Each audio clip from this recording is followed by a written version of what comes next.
at therapy and nutrition, the connection. Why therapy progress sometimes stalls. Could nutrition be missing? Why therapy progress sometimes stalls. Could nutrition be missing? Please go to the community, invite your loved ones, your friends, your colleagues, your village people. Invite anyone you know will be benefiting from this topic. We're here with a very vital topic when it comes to special needs. We're here to discuss something very crucial. They don't need to miss out. Please, can I be heard? Can I be seen? Can you confirm if I can be heard? If I can be seen? Can I be heard, please? If I can be seen, if I can be heard, please drop that in the comment section. Okay, alrighty. Why therapy progress sometimes stalls? Could nutrition be missing? Because you know, when it comes to helping children with developmental issues, when it comes to helping children with learning disabilities, when it comes to helping children with autism and all that, it said the first question you are asked is, have you done therapy? How many sessions of therapy is this child going through? You know, there is this saying that without therapy, a child with developmental issue can make progress. It is not completely true. Though therapy is highly needed, though therapy is highly recommended, but there is one missing piece. Get that even the therapy will not give you the progress you desire.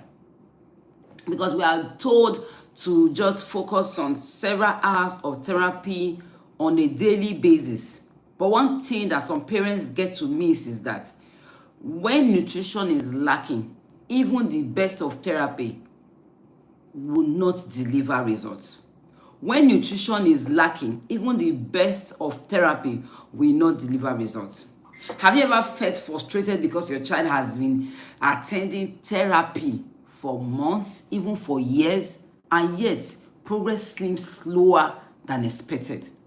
Have you ever felt frustrated that I have been on therapy for 4 years, 5 years now, and my child is just making, progress in trickles, just little, nothing more than I really expected? I was once there. There was a time I was doing therapy consistently on a daily basis. I was putting my child on 6 hours therapy, 5 hours therapy, but I wasn't getting the results until I started paying attention to nutrition, which is a missing piece. A child can be on 4 hours therapy, 5 hours therapy, 6 hours therapy, yet if nutrition is missing, if this particular topic we are here to discuss is missing, it will seem as if it's just waste of money.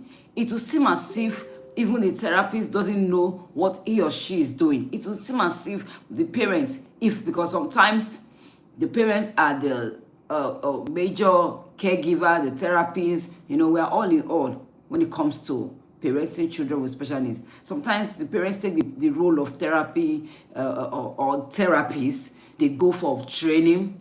I had to do that also. They go for training, they get schools, they learn how to really train, because the best person to handle your child is actually you, if you have the time. And it's important to create time, even if it's 1 hour daily.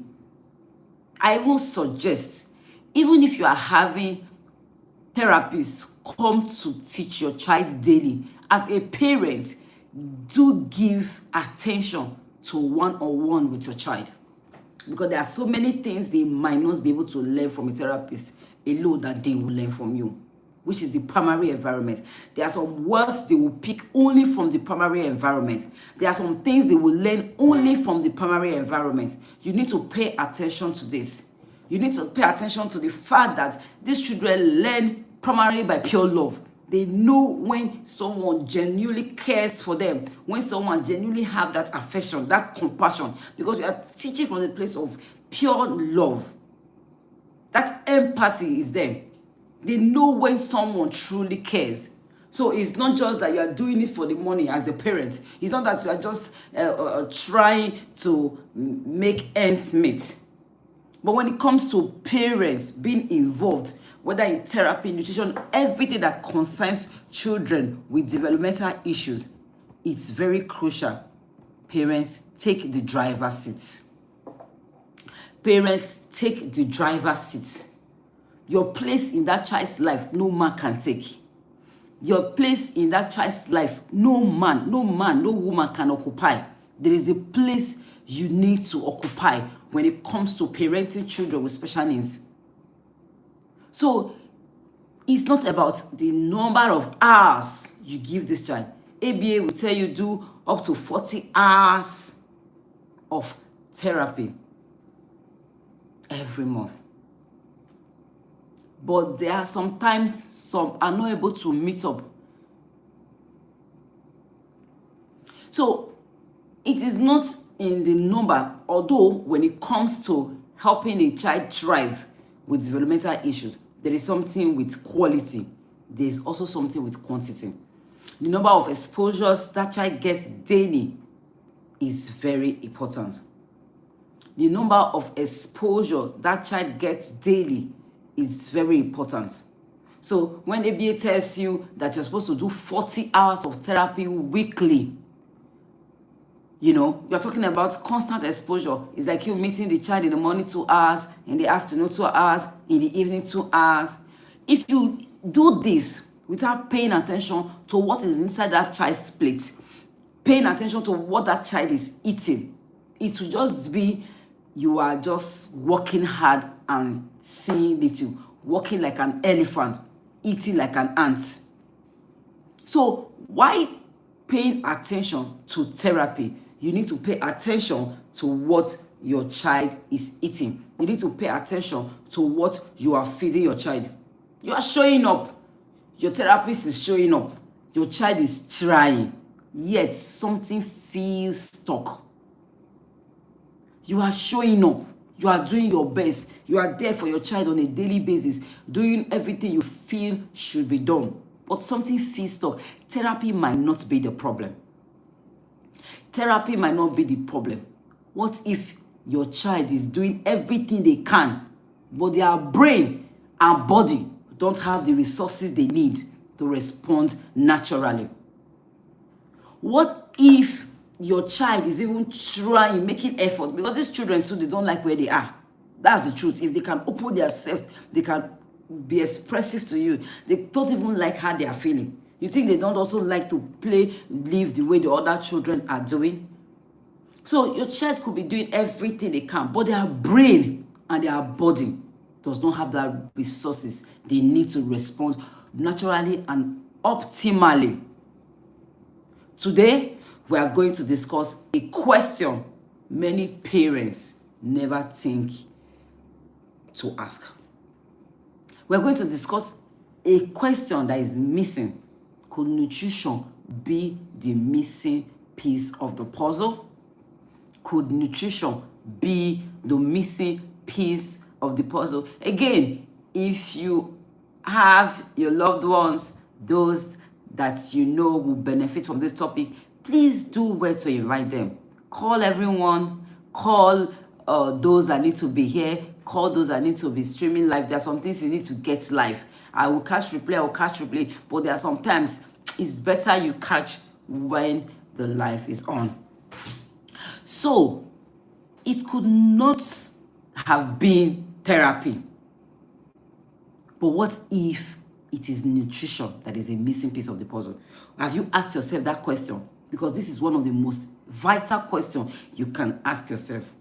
Not the entire puzzle, not a magic cure per se, but a piece that deserves the most crucial parts.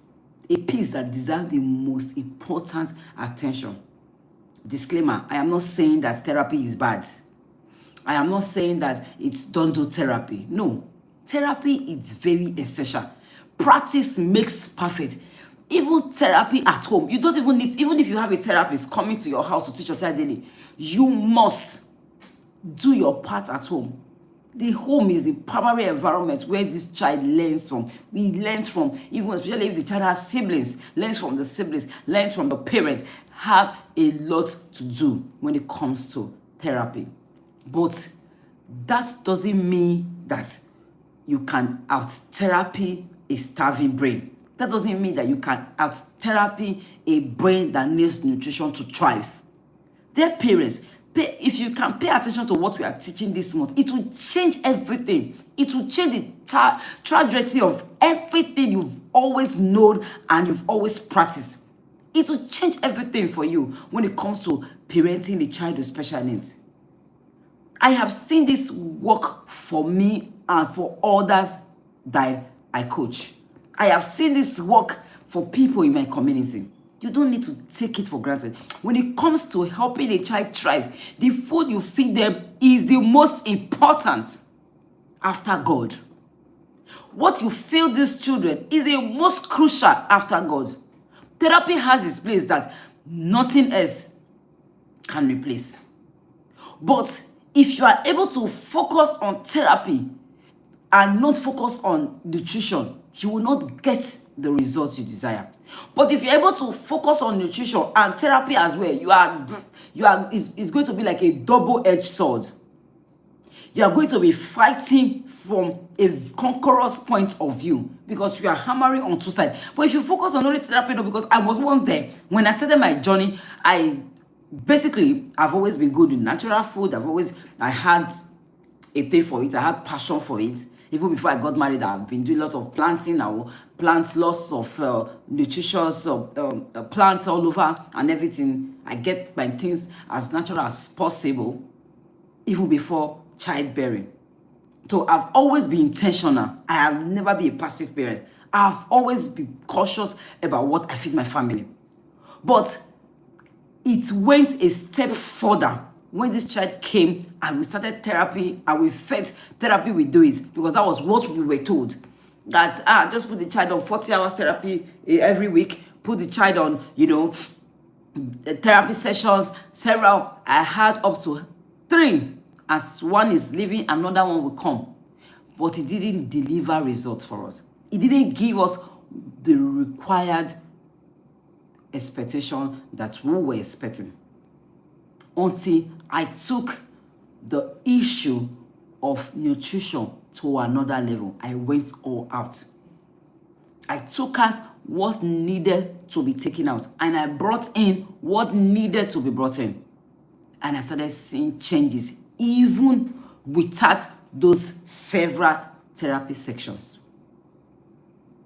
Because how long can you actually pay therapists to teach your child for hours, several hours, every day? For how many years? Because you don't have the curriculum. It's only God that can decide this is when. You are just at his mercy. So you don't even know the timetable when and how your child is going to give that full expressions that you need, where the child is going to make the progress you desire. So are you going to put that child on 20 years of endless therapy? If you don't pay attention to nutrition, if you don't pay attention to what you are feeding the child, you could just be doing therapy and progress will be slow.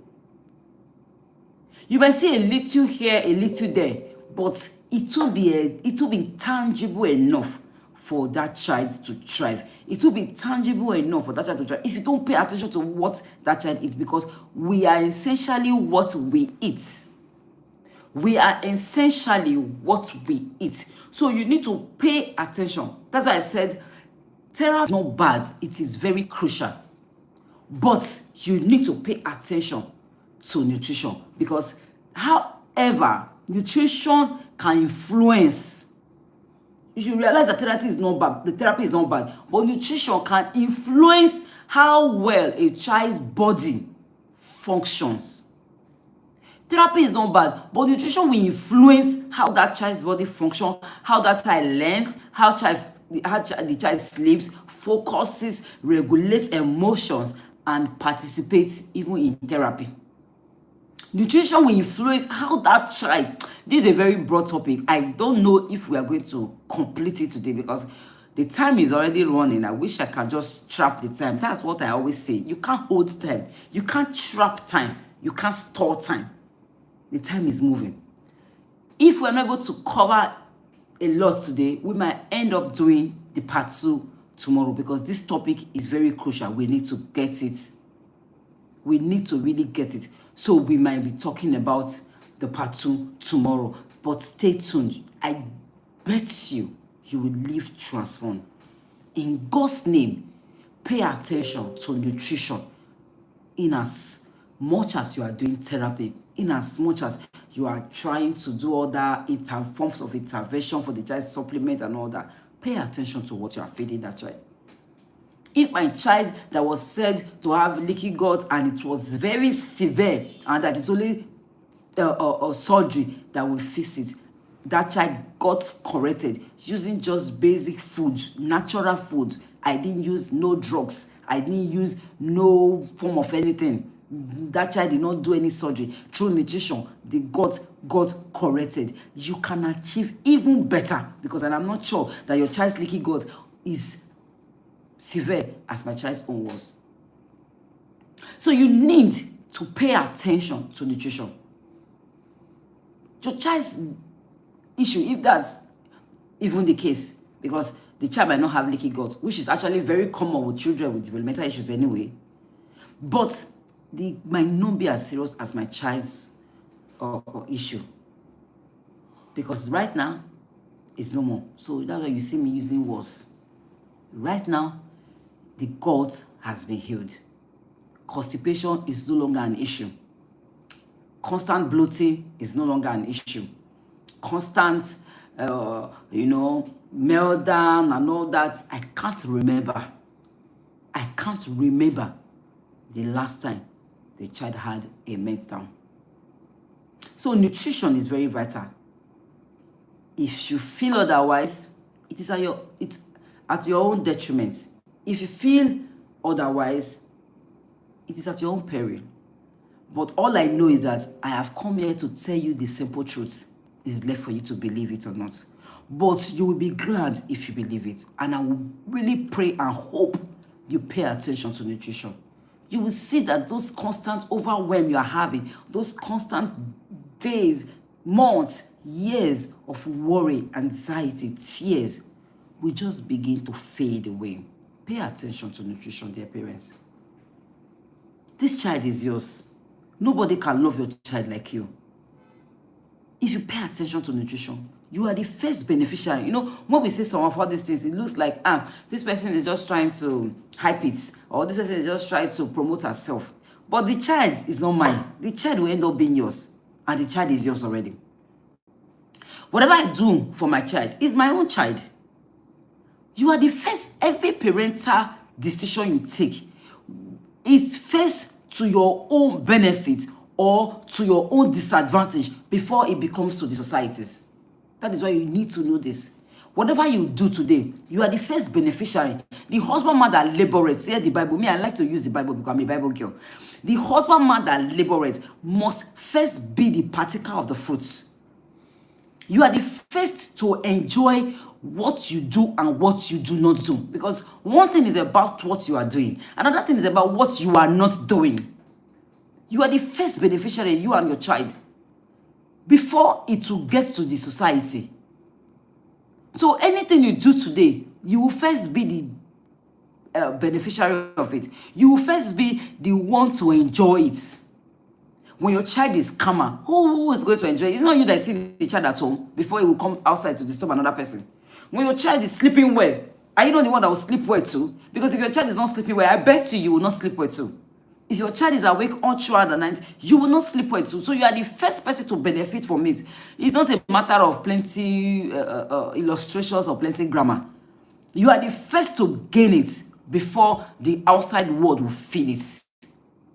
So we need to tell ourselves some hard truths, because some parents, we just feel we can shy away from this. You are the first to get the benefits. So pay attention to what your child is eating.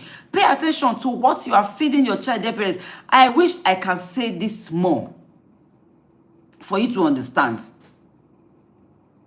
If you can pay attention to that today, I bet you, give yourself few months.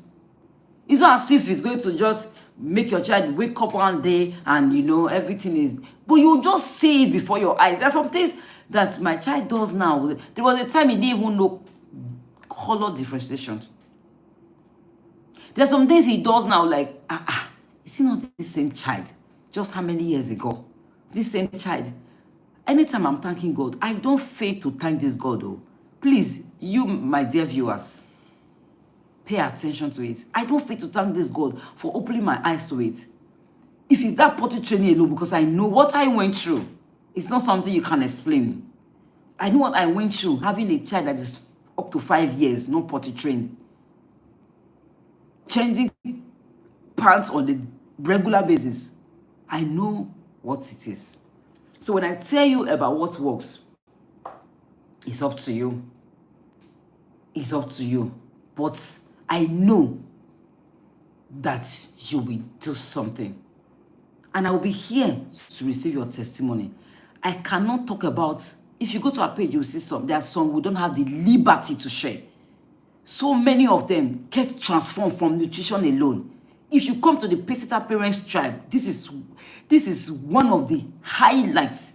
This is one of the things you'll be getting. If you believe so much in God, if you hold on to his garment, if you trust him that created this child, has ability to repair whatever that is damaged in that child. If you believe so much in God and you believe so much in what God created through food, you have your child sorted when you add therapy to it. You will do everything, no? He said, like Paul was saying, I am everything to all men so that I can gain some. You do everything so that you can, the benefits of therapy, you get it. You do benefits of nutrition, you get it. You do everything, it's all encompassing. So one person just focusing on nutrition, for instance, now, and he's not even trying to teach the child. He's not trying to do any practice with the child. He's not trying to make the child learn some things, because some things will come by practice. Because some come by nature, some come by nurture. Some of the times, it might not come by nature to these children because there is a delay, because there is an issue. So it will not come by nurture. That is why you need to nurture. Some things naturally come. You see the children, it's as if, they're already flying, high flyers. But again, there are some that don't seem to be so intelligent at best, but by nurture, they outshine even that one that had the talents. Come on now. There are some that will be as if, this person is naturally intelligent. He's just applying residual knowledge. He's just focusing on residual knowledge. He's not busy training himself or herself. He's not equipping himself or herself. He's not building skills. He's just depending on residual knowledge. You can't compare that person with the one that seems not to have it by nature, but is constantly building himself, constantly building herself, constantly going for knowledge, constantly going for skills. That person will outshine the one with the talent that is not doing anything. So some things come by nature, some things come by nurture. So that's why I'm saying you will not do therapy alone and you will not do nutrition alone. You will also involve the child in lots of hands-on, lots of things to build the brain, to build the left hemisphere, the right hemisphere. You know, you will build the brain with a lot of tools. And these are extensively taught in the inner circle, which is the Pesita Parents Tribe. We call ourselves inner circle. We are the tribe that is doing the work. With the work, they show. If you do the work, you will see the results. You will see the results firsthand. So if you put this into practice and you put this into consideration, you will see your child thrive, no matter the weapon that is fashioned against that child. Remember, I said, if you trust so much in God, you hold on to the hem of his garment. You are holding on to him and you are not letting go. You are praying and interceding for that child because God is too faithful to fail. I have seen it. He is just too faithful to fail. He has never failed anyone. Your own will not make God a liar. Your case is too small for God to become a liar because of you. If you hold on to this God, if you trust in him, if you believe in him, and you apply his principles, telling you to use the food he has created for healing of mankind, and you apply it, and you put practice, you teach this child, you do daily practice with this child, that child will make progress. I may not be able to give you a timeline, but that child will certainly make progress. I can bet you on it. That child will make progress. So pay attention to these things I'm teaching. Don't take this much for granted though.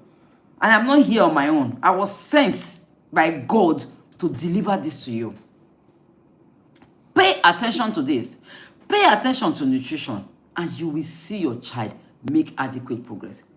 I keep wondering every day, if my child could make this progress, then nobody's case is closed. And we are still on the journey. There are still some milestones we are still trusting God for, because it's not totally, we are not at that perfect stage yet. I'm not here to be professional. No, I'm not trying to tell you that, oh, my child does not have any flaws anymore. My child does not have any errors. No, we are still on it, but we have made so much progress, and the child is thriving. That is the most important thing. We are not here to tell you that autism is curable, it's not incurable, this one is life, this. I'm not here to argue all that with you. Anything you want to believe, the mindset matters.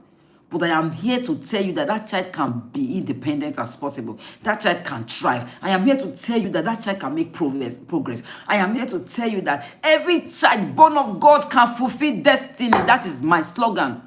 Can fulfill destiny no matter the diagnosis. Every child born of God can fulfill destiny no matter the diagnosis. Every child born of God can be everything God has created him or her to be. Dear parents, play your parts. Dear parents, play your parts. So we are going to be talking about what therapy is trying to achieve. Understanding what therapy is trying to achieve. Every therapy session has a child's brain and body to do difficult things. Every therapy, have you not seen when maybe you've stayed with your child's therapist when they're doing therapy, or you've witnessed some in hospitals or wherever, they're trying to do, make a child do what is difficult. You see those child, even some that have some physiological issues, you are trying to make the child to step on, put their feet on the floor, movement, do this, do that. Try to think, force them to comprehend, force them to assimilate. For example, speech therapy. A child must focus to be able to have proper conversation. Process language. These are difficult to a child with developmental issue. They are made to coordinate their muscles. Remember instructions. Comprehend things. Produce sounds. Okay, occupational therapy, for instance. A child is meant to regulate sensory inputs because they have sensory issues. They have sensory needs a lot. A child is meant to coordinate movements. A child is meant to maintain attention and also follow directions. Behavioral therapy again. A child is meant to control impulses, manage emotions, learn new skills, stay engaged. So are these things naturally to the child? It's not going to come to the child with developmental issues. All of this require energy, not just physical energy, brain energy. They need emotional energy. All these things require energy. And the brain is one of the most nutrient-demanding organs in the human body. The brain is one of the most nutrient-demanding organs in the human body, in the entire body. So, making a child go through this, the child needs to be nourished. The brain needs to be nourished to be able to carry out this. So now let me ask you this thought-provoking question. Imagine trying to learn new language. Why sleep deprived? Why hungry? Why constipated? Why feeling exhausted? Why feeling irritated, bloated? Would you learn efficiently? Would you? Probably not. Now, imagine a child trying to learn communication while experiencing those challenges every day. So imagine a child trying to learn all this every day. I think this should change how you are seeing the whole thing. Now, nutrition. Science, nutrition may be affecting progress. One, nutrition issues don't always look like nutrition issues. You know, when it happens, you can't really pinpoint to say, okay, this. Many parents expect obvious signs. You know, they just feel until a child is sick, is lying helpless, is not able to move, is not able to play, is not able to now talk. You just know that, oh, this child has nutrition issues. Or you are just expecting weight loss, that the child is now shrinking, is now looking pale. You know, that's often signs. It's not really with that obvious signs as weight loss. It might be subtle red flags that I want you to realize could be nutrition issue. Extreme picky eating is a nutritional issue. Nutritional deficiency. Extreme picky eating. Another one is chronic constipation. Frequent diarrhea. Number 3. Number 4, poor sleep. A child that is not able to sleep. Why should a child not be able to sleep when children are supposed to have up to 10 hours of sleep every day? Frequent meltdowns. Everything get them easily irritated. They get very aggressive. They get very agitated. Hyperactivity is another one. Low energy. Difficulty focusing. Frequent illnesses. You keep having constant hospital visits. Today, they are in the hospital. Tomorrow is another one. They're going to do checkup. 3 months' time, they are admitted. Then slow growth. Also, poor appetite. Many parents see these as separate problems. They see these are, oh, these are just, you know, but sometimes they are connected. They are connected. So, dear parents, you need to pay attention to what your child eats. You need to pay attention to what you are feeding your child. What the brain needs is enormous. Enormous amount of energy. The brain needs it. So we'll be stopping here for today. Stay tuned. If you have not registered for our Pacesetter Parents Tribe, please ensure you do that. It will help you in no small measure. I am not even telling you something that is, if you come, you don't get what you want, we'll refund your money. If you like, you join, and join all that they are testifying. All I know is that pay attention. Even if you don't want to register, pay attention to nutrition. Pay attention to what, get knowledge. Get knowledge to know what you need to feed your child. There are some foods that you are giving that child that is making that child's symptom worse. The child is not able to explain or put the tummy to say, see what I am feeding today. Mother, this one you gave to me today. You've just spoiled everything. There's some food you give to your child. You've returned that child to like 5 months backwards. There are some things you give a child. It takes another 21 days to leave the body. I am telling you this. So you need to pay attention. You need to go for adequate knowledge. You need to know what you have to feed the child and what you don't need to feed that child. You must know what to take out. You must know what to put in. So pay attention to this. So if you have not registered for our Pacesetter Parents Tribe, do where to do that. And we have a free, I will call it free because it's almost free. It's just 14,999. It's a 3-day course going on. And it's going to be followed with 7 days one-on-one coaching, 7 days follow-up, 7 days of proper guidance. You are going to be getting this if you register for our foundational program that is upcoming. It's a 3-day program. Send us a DM if you are interested, and you'll be onboarded. So if you have not registered, do that. And if you have not subscribed to our YouTube channel, bye for now.